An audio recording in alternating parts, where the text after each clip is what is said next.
Alin pag-ibig pa ang hihigit kaya sa pagkadalisay at pagkadakila, gaya ng pag-ibig sa tinubuang lupa? Ito ang mga katagang hindi lamang isinulat na tula, kundi isinabuhay ng ating dakilang bayani na si Andres Bonifacio, isang pamana na iniwan niya sa ating saling lahi kung paano umibig ng wagas sa ating bayan. Sa lahat ng monumentong naitayo para sa mga bayani ng ating bayan, ang kay Bonifacio ang may pinakamatayog at pinakamagnifiko. Tanda ng pagkilala sa kanyang di mapapantayang kabayanihan.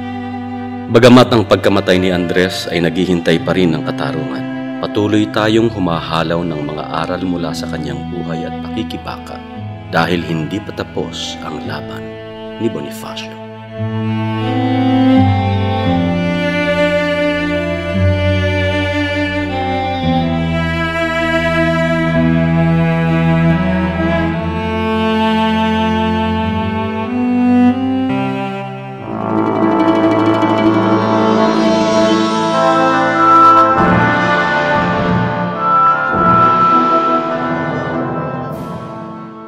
Pangulo ng Haring Bayang Katagalugan, Supremo ng kataas-taasan, kagalang-galangang katipunan ng mga anak ng bayan.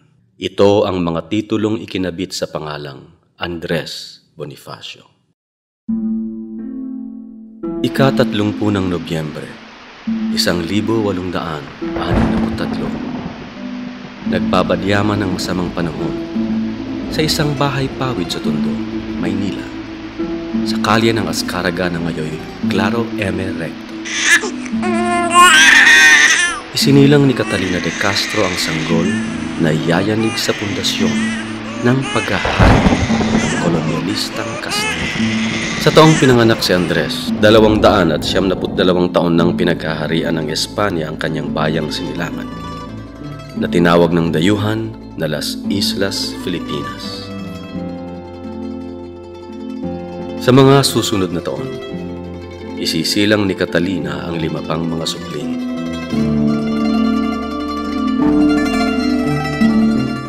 Bubuhayin sila ng kanilang ama na si Santiago Bonifacio sa kanyang pagiging sastre at bangkero. Naging teniente de mayor din ng Tondo si Santiago. Ang kanilang ina na si Catalina na mestisang Inchik Castilla ay isang manggagawa na taga-rolyo ng sigarilyo sa pabrika ng tabako. Sa nooy kung tawagin ay Mainchik o Chinatown. Payak na pamumuhay lamang ang kayang ibigay ng mag-asawa sa kanilang mga anak. Dahil dito, tulad ng karamihan, pagkapit sa relihiyon ang naging kaagapay. Maagang itinuro kay Andres ang mga dasal ng kanyang tiya Remigio, kapatid ni Catalina. Gayon din ang alpabeto. Makasaysayan ang taong 1863, ipinatupad ng pamahalaang Kastila ang reforma sa edukasyon. Sa ilalim ng reforma, ang bawat munisipalidad ay kailangang magtayo ng isang paaralang pampubliko para sa batang lalaki at isa para sa batang babae. Sa wakas, makakatuntong na ng paaralan ang mga batang Indio. Ang formal na edukasyon ang isa sa maghuhubog sa kaisipan ng batang Andres nang siya ay magsimulang mag-aral sa eskwelahan ni Guillermo Osmeña sa Mainchik. Tinuloy at natapos niya ang elementarya sa eskwelahang pampubliko na kilala ngayon na Marcela Agoncillo Elementary School. Ipinangalan sa isa sa tumahinang bantila ng Pilipinas. 2 magkasunod na trahedya ang sasapit sa pamilya ni Andres. Ang pagkamatay ng kanilang ina sa sakit na tuberculosis at ng sumunod na taon, sa sakit din pumanaw ang kanilang ama. Mula noon ang binatilyong si Andres ang tatayong magulang sa kanyang 4 na nakababatang kapatid. At ngayong ganap na silang ulila, kailangan na niyang maghanap buhay.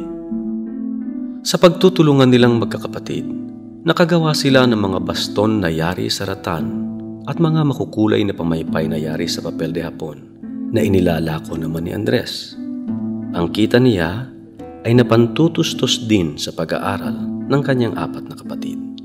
Upang madagdagan ng kita, pumasok na katulong sa Fleming and Company, kung saan umangat siya bilang korehidor o ahente ng tar, ratan at iba pang kalakal. Nadiskubre din niya ang kanyang galing sa kaligrafiya, naging tagagawa ng poster ng maraming kumpanya. Dahil dito, nahasa siya sa pagsasalita at pagsulat sa Kastila at konting Ingles na magiging mahalagang sandata niya tungo sa pagpapalaya ng kaisipan. Lumipat at naging bodegero sa Fresel and Company. Sa karaniwang sahod na 12 pesos, ramdam ng magkakapatid ang kasalatan kung kaya't patuloy pa rin ang paggawa at paglalako ng baston at pamaypay. Del sol nos molesta mucho el resplandor. Comprar un abanico de quita el sol. Aquí sortijas traigo de gran valor. De lo bueno acaba de lo mejor.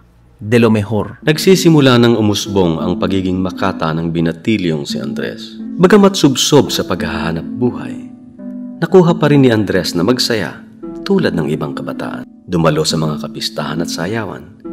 Kinahiligan ang panonood ng teatro, mga sarswela at ang komedyang moro-moro. Di naglaon, si Andres na mismo ang nagtatanghal sa entablado bilang aktor ng samahang dramatista ng Tondo. Kasama sina Macario Sakay at Guillermo Masangkay, mga kikilalanin din sa kasaysayan. Itinatag nila ang El Teatro Porvenir o Theater of the Future.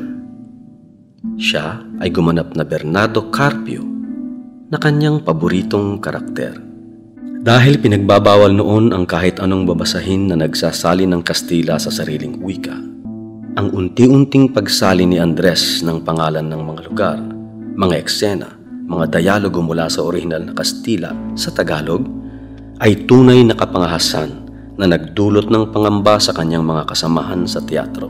Hindi katakataka kung ang tagisan ng mga ideya o tunggalian ng mga karakter sa moro-moro na nauuwi sa pagpipingkian ng mga espada na isang armadong komprontasyon bilang resolusyon ng kontradiksyon ang pupukaw sa kaisipan ni Andres na suriin ang lipunang ginagalawan. Ito na ang hudyat ng unti-unting pagbabago sa kamulatan ng binatang Andres at ang paglipat niya mula sa teatro ng entablado tungo sa teatro ng lipunan.